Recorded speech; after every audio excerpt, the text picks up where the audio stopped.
Hi folks, it's Andy. Welcome to this week's Kendo Rant.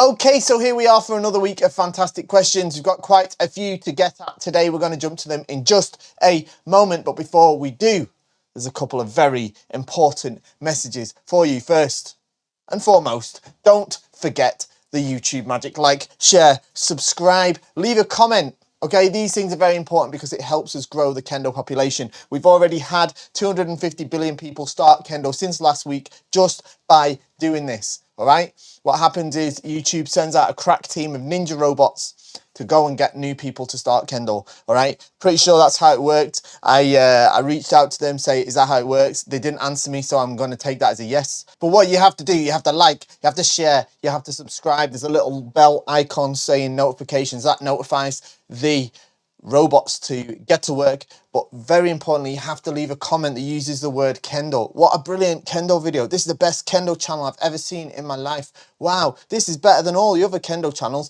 That sort of thing, so that they know, the robots know to go and get people to start Kendo. If you don't do that, we're going to get 1 billion people starting something else like synchronized swimming or darts or something like that. Okay, golf, something like that. We want it to be Kendo, all right? So you've got to make the comment saying the word Kendo, okay?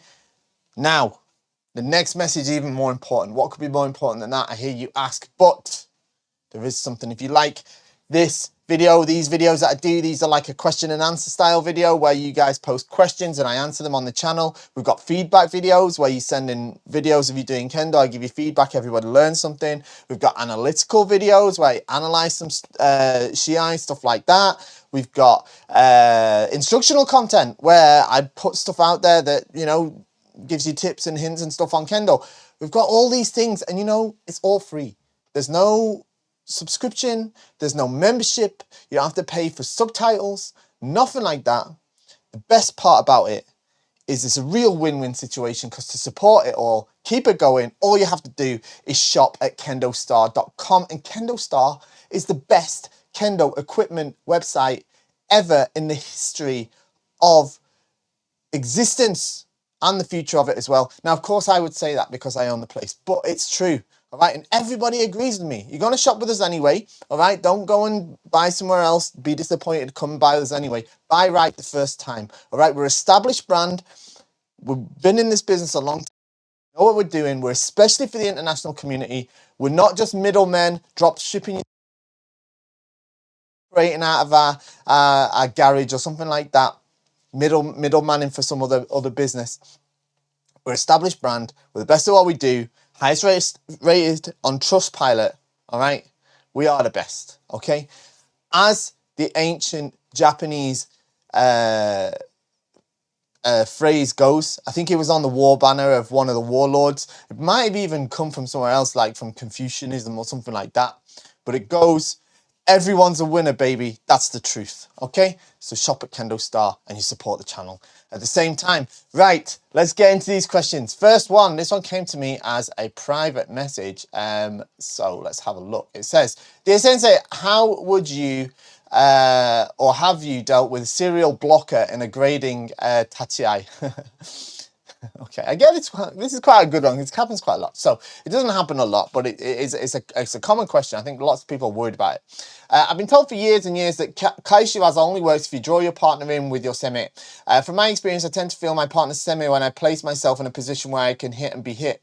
A state of mutual danger and preparedness. I become more responsive to what we do at or approach in Issoku Itto no Mae. I've therefore been preparing for my next grading on the basis we will both come forward and are keen to attack. Fencing at Shokujin to Issoku no Itto no Mae for the center. This is what I see on grading videos. However, I do come across people that I might see at grading who tend to take a defensive and passive strategy. I suspect they believe Machi-Ken leads to tame, as their strategy is to wait for an attack and perform kaishiwaza. My semi tends not to work at the Mai it should, because they're waiting for a strike coming in. I find it difficult to feel that tight tension in the air as I do when I do keiko with people like yourself, and I frankly feel disappointed when I see my keiko partner do this. If I close my distance in so that my partner can feel the semi, I might be seen as striking too closely. If I hit from my standard distance, I might be seen as hitting in a selfish manner because my partner is just waiting. If I play the waiting game, we both fail. I'd appreciate your input on this. Okay, I think this is something a lot of people are worried about, and probably a little bit more worried than you should be. I think it's super rare. I can't really recall seeing it where somebody is like properly playing proper like Machi-Ken. Machi-Ken, by the way, is like waiting. It literally means like waiting sword. It's like waiting for the other person to hit, and then you do like ojiwaza. You know, like instead of, say you want to do kaishido, it's popular with kaishido, right? Some people do it with degote as well, but like they just wait, and then when you come from in, bam bam do like this, right? Rather than like getting you to hit and then doing the kaishido. You don't see it often at the grading. You really don't. You really don't. Even if those people do that a lot in their own keiko, they're not going to, they tend not to do it throughout the whole of a tachiai and a grading. But let's pretend that someone does that, all right? These people are really easy to deal with, but I understand that probably at the point you're at, you've not quite figured that out yet, and that's fine. That's what I'm here to help you with.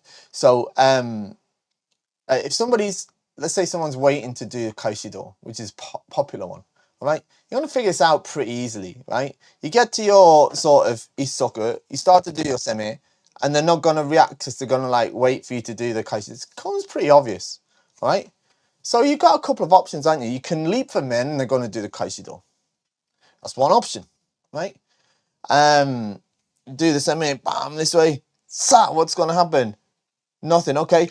Bam, man, this way, and they do kaishido. Okay, fine. That looks better on you than them, actually, in a lot of ways. But at the same time, you need to hit them. Okay, so then, all right, fine, that's what they're going to do. We've got another option. Same thing. Yeah, I get here. So what are you going to do? Oh, okay, he's still waiting for the kaishido. Okay, then, oh, and then they go like this, right? And then you go, bam, kote, or something like that. All right? Or you just go from here, like this, and they go, oh, like that, because they think you're coming for men and you're not. And then they go, oh, he didn't go for men. And then they start to come back, and that's when you hit the men. All right? You don't always have to hit men in the same rhythm or timing. Yeah? You have to watch the opponent. Because if you do just step in, yeah, and then just hit, and then always fall prey to their sort of Machi-Ken style, you are selfishly hitting. That's exactly what's happening. Yeah? It is just completely you. You're not paying any attention to them. So instead you have to look and then think, okay, well, how can I deal with this? All right. And the fact is, the fact is, they're not going to do that throughout the whole grading. They're not, because they've got to hit. They've got to hit. They've got to do shikakewaza in the grading. You're not going to pass the grading wholly on like kaishido, right?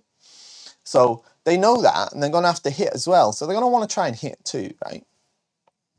So I think it's something you're probably over worried about. But even if it happens, you just, you do your semi, bam, see how they react. Oh, okay, they're waiting for me. Okay, great. Well, I'm going to make them think I'm actually going for men when I'm not.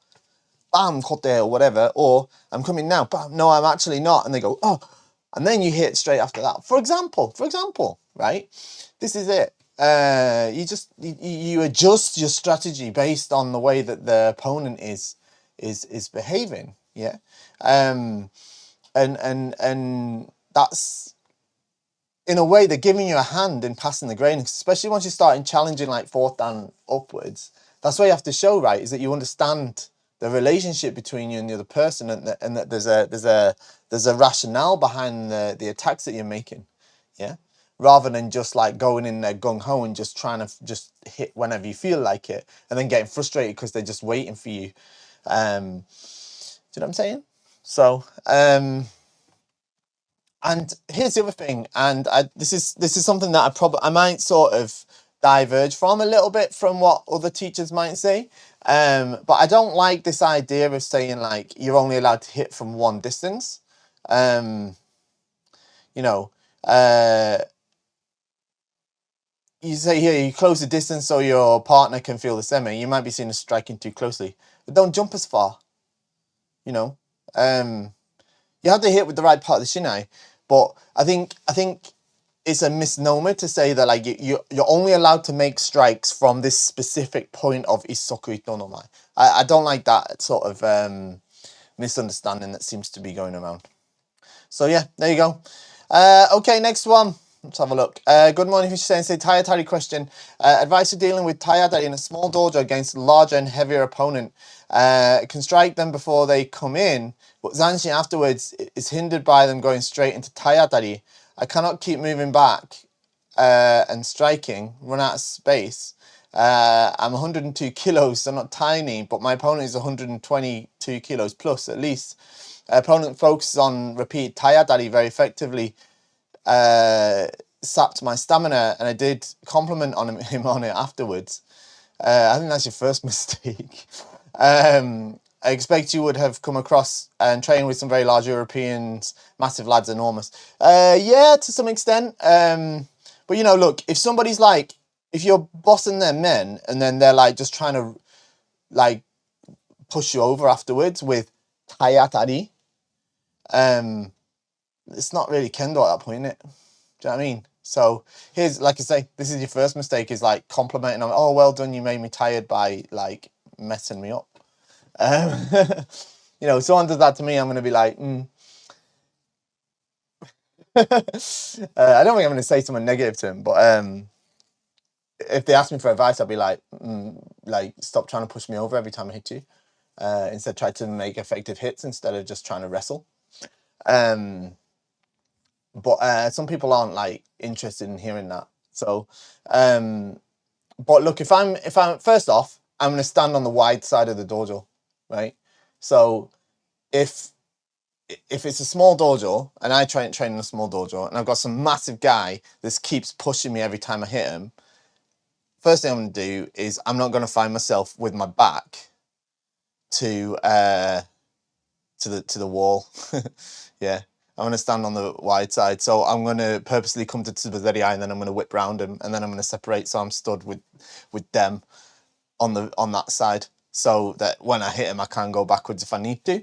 And then if they're going to start getting really funny and start doing that sort of stuff, like every time I hit, they start sort of pushing me off balance. There's two things I'm going to do. First is I'm going to like proper claim that men. Because you'd be like this, and I'm going to push like that, and then I'm going to that, and I'm going to walk back. And but then, yeah, I realise you can't necessarily do that. It depends on the, you know, the situation you're in. So probably forget I said that.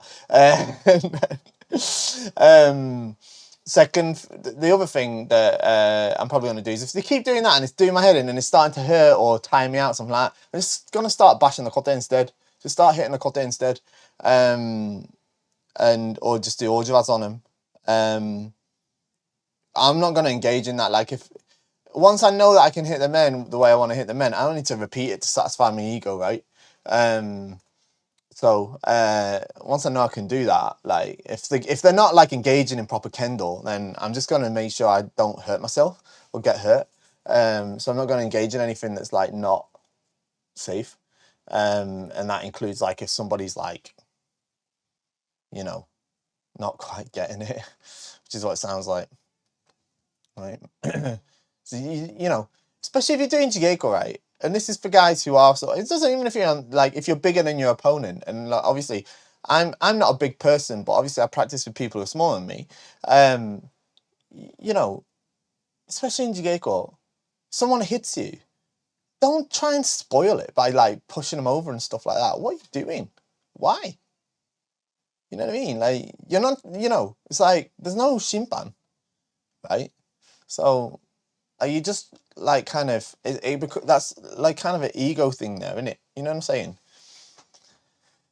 It's different when like there's a teacher and they're trying to demonstrate something to you, but like if someone hits you and it's like valid, you have to accept that you've been hit. It's, you know, it's yeah, is what it is. Was it ute hanse tarte kansa, right? You hit and reflect and receive hits and be grateful. Yeah. Not like, oh, you know, I'm bigger than you, so it doesn't matter if you hit me. You know, are you really doing Kendo at that point? Anyway, right. Has there been any record, to your knowledge, of doping being undertaken by Kendoka? Naturally, it go against the spirit of Kendo, but I come across our federation's anti-doping policy and curious. So obviously, anti-doping is a big thing in competitive Kendo. It's part of the World Championships. I'm pretty sure it's part of the European Championships, part of the combat games, all that sort of thing. I don't know of anyone that's failed a doping test. I've never heard of that, to be honest, and I'm pretty sure I would have if it had happened. So yeah, no, not to my knowledge. Okay, hello Fisher Sensei, pronounce my own name. Kata question. A recent Kendo seminar visiting Hachiran Hanshi explained that when beginning kata, the kodachi is placed on the floor according to the position of the shomen, or kamiza. So when the bokuto and kodachi are held in the right hand, when starting the kodachi may be placed on the floor to our left side of our body instead of always on our right. I didn't quite catch the specifics. Time was scarce and I didn't want to butt in. I thought you maybe had to clarify. I always thought the kodachi is simply placed to the right, 5 steps back. Perhaps you can share your thoughts. Thanks for your help. As a general rule, it is, yeah, I mean, as we sort of standardize practice kata, yeah, it is placed like on the right side. Well, that's because that's where we hold it and that's the natural way. And actually, normally, the shinsain, usually it's like uchitachi, shitachi. So the shitachi is on the side where they put it if it's at the grading, right? So yeah, like, this isn't something I massively researched, but I am under the impression that you would normally place the kotachi away on the shimoza, so on the side away from the as you've been explained, and it means you have to kneel down in that way as well. All right, so you don't you kneel, you put the knee down that's away from the shomen or the kamiza. Okay, so yeah, that's what I understand. But like at most gradings, it's always set up so that, like, the standard is that the shitachi is that the side where they would put it on the right side anyway. Is the standard, but obviously that differs depending. Hi Andy Sensei, it was a pleasure meeting you briefly at the WKC, and I wanted to extend my heartfelt congratulations to both the UK team and your daughter for their inspiring performances. Thank you very much. Our girls are truly motivated by their example. In Thailand, we've noticed a decline in the number of children taking up Kendo, and I'm keen to learn from your experience. How does the UK manage to make Kendo appealing to younger generations? Specifically, how do you balance teaching the important aspect of character development while still keeping it exciting and engaging for the kids, who might otherwise find it boring? And how do you also appeal to the parents in the process? Looking forward to your insights. Okay, so I'm not. I don't think you're gonna. I don't know if I'm going to be able to give you an answer that you're going to really benefit from here. But first off, thank you for the congratulations. I appreciate that very much. And congratulations to your women's team too. The Thai women's team were fantastic. We had a great match with them. So let me be straight up with you. I don't really teach kids at my dojo. Just my own kids are the only kids at my dojo. Really. I don't market my dojo as a juniors dojo, a kids dojo. I think that certainly in the UK and probably in other countries as well, there is a difficulty in getting kids into Kendo. And I don't get myself too involved in it at the moment, because I don't have time for it. The biggest problem with kids Kendo classes for me is that to really get them to be successful, unlike in Japan, you have to do them at the weekends, and that's the time when I have lots of like work related Kendo events or stuff like that. So it's very difficult for me to open a kids dojo. I think there is a very difficult cultural sort of gap to bridge with trying to teach Kendo to children. My kids, I mean, I've taught Kendo to my kids. With me and my wife have basically taught Kendo to our kids since we moved back from Japan. But they started Kendo in Japan, so under the sort of they've grown up with the sort of cultural understanding that comes with Kendo. Whereas I think from what I've seen in the UK, I can't comment too much because, like I say, it's not something that I'm massively connected to. But from what I've seen, from where I've been, is the majority. It seems that the majority of kids that do Kendo in the UK and stick with Kendo tend to have Japanese parents, one or two Japanese parents. So there's that, and I think there is a difficulty in communicating the aspect that Kendo is not just the hitting sports, and keeping kids interested in that regard. And I'm not sure where I sit on it, to be honest. I think it's important to get kids into Kendo, but I'm not sure I like the idea of like diluting the point of Kendo to make it fun for kids so that they keep coming. That's the problem. The fundamental problem that we have is that the reason that the children do Kendo in the West, or at least in Europe or in the UK, versus why they do it in Japan is very, very different. And I think it could be changing slightly in Japan, but for the most part, Kendo in Japan is considered like a extracurricular activity, in that it's not considered a hobby or a pastime, and it's not necessarily supposed to be. There's kids that enjoy it, but it's not supposed to be fun. It doesn't mean it can't be fun or isn't fun, but it's like, right, it's considered like an aspect of education. And it's normal in Japanese society when a kid starts elementary school, primary school, as we say here, they will start some kind of extracurricular activity, and Kendo might be one of those. Shodo, sorry, the calligraphy, that might be another one, or like basketball might be one. Yeah, it might be anything like that. But like even then, there's different ones that are considered a little bit more like culturally, like educationally based, and I think Kendo is one of those. Whereas like if a kid wants to do like basketball, I think that's I don't know, because I've not been involved in a basketball club in Japan, but I don't think it's necessarily got the same connotations of instilling values, cultural and educational values into kids, as something like Kendo might do. I think karate has become more popular recently too. Whereas obviously here, the kids want something fun to do, right? Or the parents want something for the kids, something fun for the kids to do.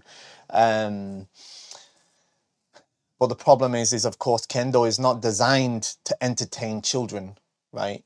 And I'm not saying it should be or whatever. It's just, as I said, there's plenty of kids that really love Kendo and really enjoy it, right? But it doesn't mean that Kendo's purpose is to entertain children, right? So it's to cultivate their character, give them a sense of cultural understanding, right? So that's why it's important that they understand that it's important that they follow the reiho. It's important that they pay attention to the details and that they do things correctly. They wear their kendogi and hakama correctly. They wear their bogu correctly. They move around the dojo properly. They do the proper aisatsu. They do the proper hello, please, thank you, goodbye to the teachers and to the adults in the room, all right? That stuff's important, and it can easily get like, in fact, that's more important actually than the hitting with the sticks. That's secondary to this stuff, actually. But I think that can easily get forgotten when we're trying to encourage potentially kids that are either not part of or have been removed from the sort of the cultural background that surrounds, or the cultural environment that surrounds the kids in Japan that are doing Kendo. You know what I mean? So I don't know the answer. Is the short version. I'm not sure I like the idea of. I don't like the idea of skipping that to entertain kids. I think, if I was to, and I've thought about opening a kid's dojo or something like that, but I think it has to be something that I would do with a very clear sort of like forward, and I'd be and you mentioned about the parents, that's very important as well, but I'd be keen to ensure the parents understand that Kendo is a discipline rather than a sport, and there's a lot of minutiae, there's a lot of small stuff that matters, and it could be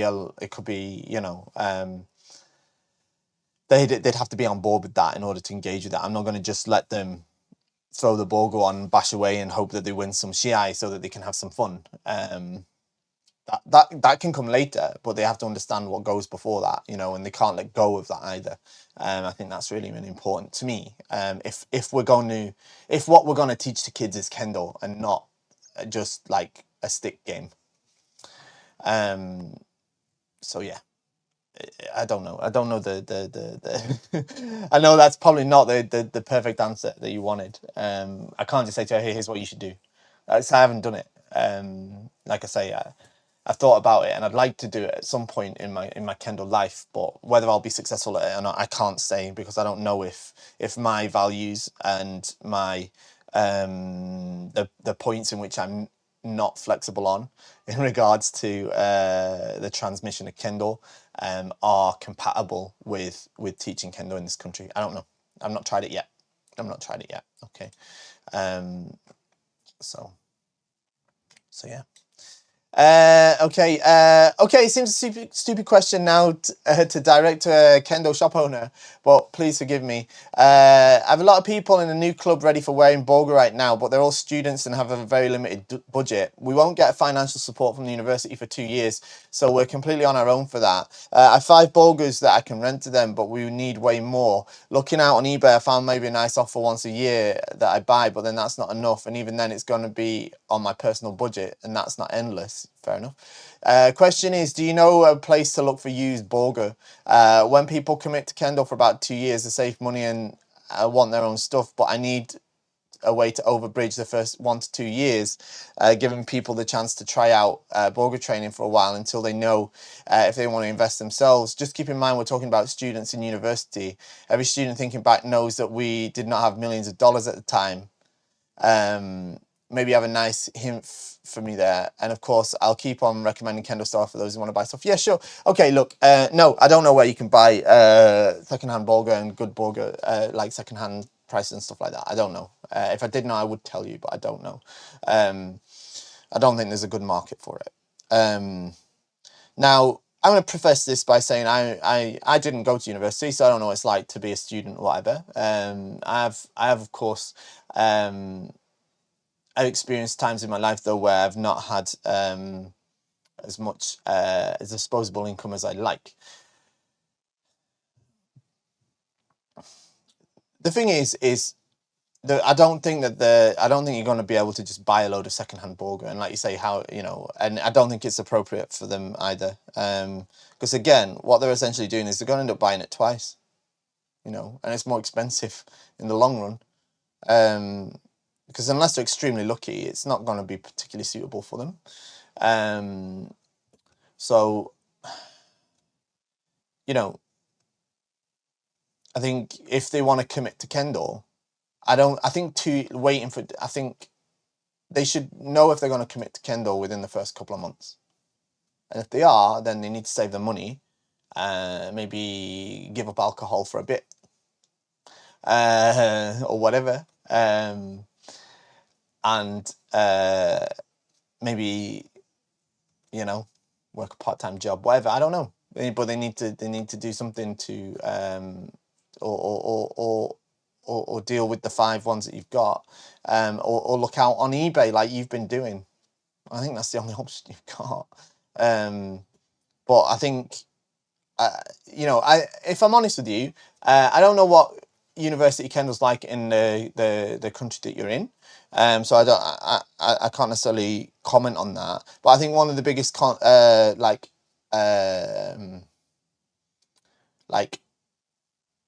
the biggest shames or the bad things, unfortunate things that seems to happen in university Kendo in this country is people do Kendo while at university and then they disappear and they never do it again. So it's a very temporary activity for them. So, you know, I understand that. With that in mind, that's an even stronger reason to maybe try and get cheaper or secondhand bogu or something like that. But then it's like, well, is that something we want to be encouraging here? Do we want to encourage them to just pick it up and drop it? You know, you know what I'm saying? So I think what they have to do is, if they want to do Kendo, they need to commit to it. You know, and then try to find a way. You have to try and find a way. Whether it means they might be able to pick up some secondhand stuff, even if it's just parts, and then buy a men or whatever. I think they're definitely going to want to buy their own men. And the other thing you can do is, you know, if a few of them can get together, you know, and get in touch with someone like us, like at KendoStar, and see if we can do some sort of discount for a bulk order. We usually do that. We've done that a lot. So that's another option, of course, all right? But yeah, there isn't like a, oh, just go and buy secondhand stuff from here or something like that. I don't think it's going to work that way, unfortunately. So. Hi Sensei, sorry for being unclear in my question about blocking men strikes with the left kote. Okay, so this is on the last video. What I meant to say is the person is blocking with the left kote takes their left hand off the sky entirely and performs a high block with their left hand, like an ageuke in karate. Okay, shotokan karate. Okay, hopefully this clears things up. So what you're saying is they're doing this, and then when someone comes to men, they're doing this. Never seen that before. I've never seen that before, if I'm honest with you. I'm not saying it doesn't happen. If it does, hit men faster. There's no way that they can get...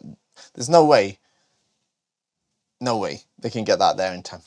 But if they do, hit something else. Hit the right kote instead. Because the right one's still down here, right? But they can't block everything at once, all right? So the answer to that is hit something else. But I don't think... I think the original question was, can you hit that kote? Well, the thing is like, you can't do that preemptively assuming that it's going to do that, to be honest.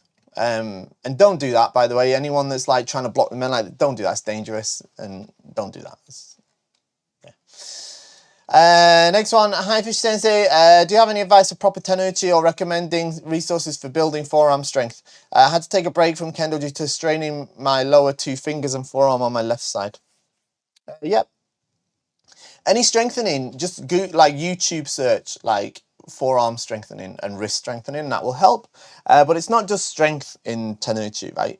It's softness and sharpness. You need the strength, but you also need to be, you know, flexible. Yeah. Bam, bam, bam, this way. Okay. So think about like knocking on a door. Yeah, you don't go like that, do you? You go like that, bam, bam, bam, bam, bam. Same idea, bam, bam. Okay, that's the best thing to think about, I think. All right, when you're doing your tenouchi. Kirei, would it be correct to say the cut lacks kirei because there's no tame? So I think this is from the last one where we were talking about it's kirei. Okay, kirei, not kirei. Kirei is a different word. Would it be correct to say the cut lacks kirei because there's no tame? Not necessarily. I wouldn't say those two concepts are completely not connected, but it's not right to say there's the lack of kirei is because there is no tame, and it definitely doesn't mean that if you understand or are building tame, your strikes have kirei. They're sort of separate in that regard. It's about it being sharp. It's about the technique, the whole action. It's not just the hand's whole body, but the whole waza exploding into life. Yeah, and there does need to be tame for that, to be fair. But it doesn't necessarily mean that that's the reason that it's not evident. Does that make sense? Hi Sensei, I noticed that for the KendoStar's koten that you have a black kamon. Is that common? Is this a new trend? Is there a particular meaning to which it shows your kamon color? I've only seen gold kamons on the door. Okay, so my koten bogu set has a bamboo door with it's a black kamon. It's like a black sort of raised one, and it's on a black door. You can get the kamons in different colors. Gold is the most common, but there's lots of different ones. It's not a new trend having the black one. Black ones are really common on other color door, like if you have a gold door.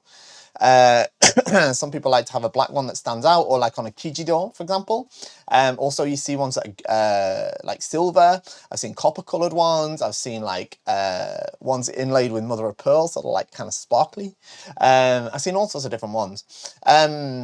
So I wouldn't say like the black on black is common. And I did like, I kind of wrestled with the idea. I was like, shall I have it in gold, or shall I have it in black? I was like torn between the two because it would have looked really nice in gold as well. But I thought I've got another couple of doors that have got it in gold on them already. So I thought it would be kind of nice to have it in black on the black door, especially as this door particularly is I've made it for like use at gradings and stuff like that, where it wants to be a little bit more. You know, I just thought it'd be nice. I just thought it was kind of nice, like it's there in a way, it's there for me rather than for everybody looking at it. So I know it's there, and I like that it's subtle. So that's the reason I went that way. Okay, I think we're at the last one. I think it would looked equally nice in gold as well. Right. Hi Sensei, I'm still very new to Kendo, 11 months in. Recently I started to take part in geiko and internal shiai, which I very much enjoy. Good. Here comes a question though. When paired with other newish Kendoka, it feels like we are more or less randomly jumping into each other, trying to be proactive and hit something. Yeah.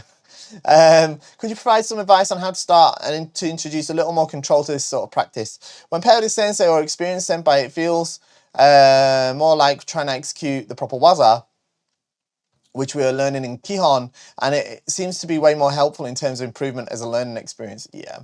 Thank you for your hard work and for the most helpful Kendo videos in the Alpha Quadrant. Yes. P.S. I'm very much looking forward to my brand new Myrmidon set once custom finally clears it. Yes, sometimes customs can be a little bit annoying with the length of time they get it to come through. It's usually not the case, but every now and again you get a customs officer that's a little bit of a stickler for the rules, so it's all that sort of stuff. Right. That's even when we're paying the customs duties, you know. Anyway, I think what you're experiencing is completely normal. I think it's completely normal. I don't think there's a lot you can do. I think it'd be nonsense for me to tell you, oh, well, just try to do this or do that or whatever. I think you just have to, it's part of what you have to experience right now. All right. And this is why practicing with your seniors and your sensei is so important, because that's what you'll gain the most from. All right. You'll gain the most from that at the moment. As you do that more and more and you start to gain more and more experience, your experience of doing keiko with your peers will become more, what can I say? It will become more like cohesive. It'll come together a bit more as you both, and even if it's just you, but as you both start to improve, you'll start to do what looks more resembling Kendo. But it takes time. All right, it takes time. All right, because it's impossible. You're 11 months in. It's impossible to say, well, you should just do this way or whatever. But, you know, just focus on practicing what you've been taught. Remember, geiko is not a competition of who can hit and not be hit the most. All right, and try to focus on improving your ability and practicing the techniques that you've practiced in your keiko, and I'm sure you'll be fine. All right, I'm sure you'll be fine. I'm sure by the time I'm reading this out, your bogu is well and truly delivered. So I hope you love the Myrmidon bogu set. It's a great set. And there we go. We're at the end. Thank you very much, everyone, for joining me today. I am not sure when the next episode will come. My schedule for recording might be disrupted over the next couple of weeks because I will be working in Japan for a couple of weeks. I've got some stuff over there to deal with, so I will be there. So things might be a little bit different in terms of schedules. I will put up stuff while I'm there. I'll do my best, all right? And I'll see you then. Thank you very much for joining me. Hope you have a great weekend full of Kendo. Shop at KendoStar. See you next time. Bye-bye.